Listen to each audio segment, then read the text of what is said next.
Hi friends, मैं गौरव। एक client ने एक क्वेश्चन मुझसे पूछा था कि विदाउट ट्रैवल हिस्ट्री क्या हम कनाडा का टूरिस्ट वीज़ा ले सकते हैं अगर हमारे पास कोई स्पॉन्सर या कोई इनविटेशन जो है वो कनाडा से ना हो।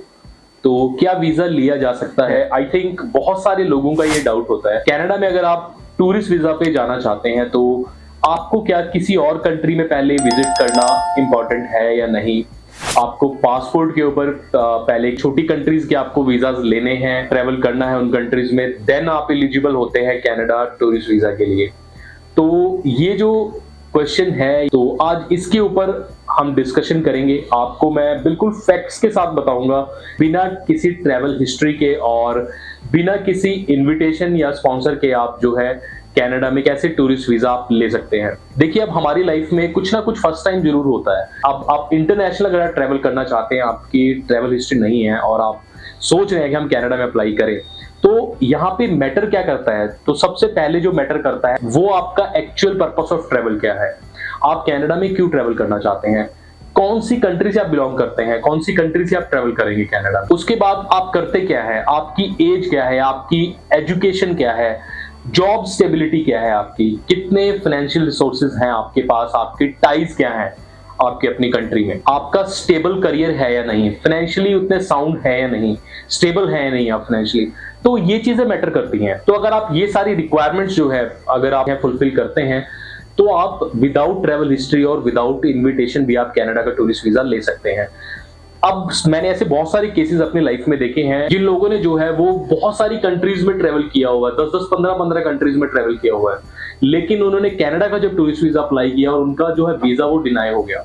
अब ये इंपॉर्टेंट नहीं है। अब देखिए, अगर आप दुबई ट्रेवल करना चाहते हैं, सिंगापुर ट्रेवल करना चाहते हैं, थाईलैंड है, या आप किसी भी और जो हमारी नियरेस्ट कंट्रीज हैं इंडिया के ट्रेवल करना चाहते हैं, तो ये कनाडा हाई कमीशन को अच्छे से मालूम है यहाँ पर एक इंडियन के लिए ट्रेवल करना कोई बहुत बड़ी बात नहीं है।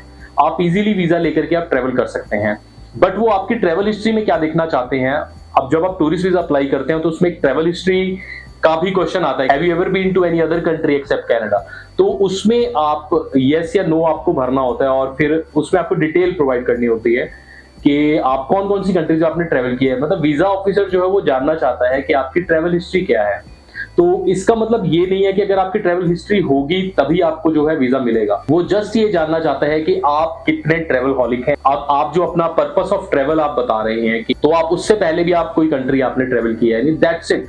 लेकिन इसके अलावा जो चीजें मैटर करती हैं वो है आपके स्टेबल करियर, आपकी इंडिया में जो आपकी कंट्री में जो आपकी टाइज हैं, यहाँ पर आपकी कितनी मजबूत जो आपकी बुनियाद है। अगर आपकी वेल सेटल्ड लाइफ है फाइनेंशियली और प्रोफेशनली, तो आपको बिना किसी ट्रैवल हिस्ट्री के भी वीजा मिल जाएगा। तो ऐसे बहुत सारे केसेस हम लोग रेगुलर देखते हैं।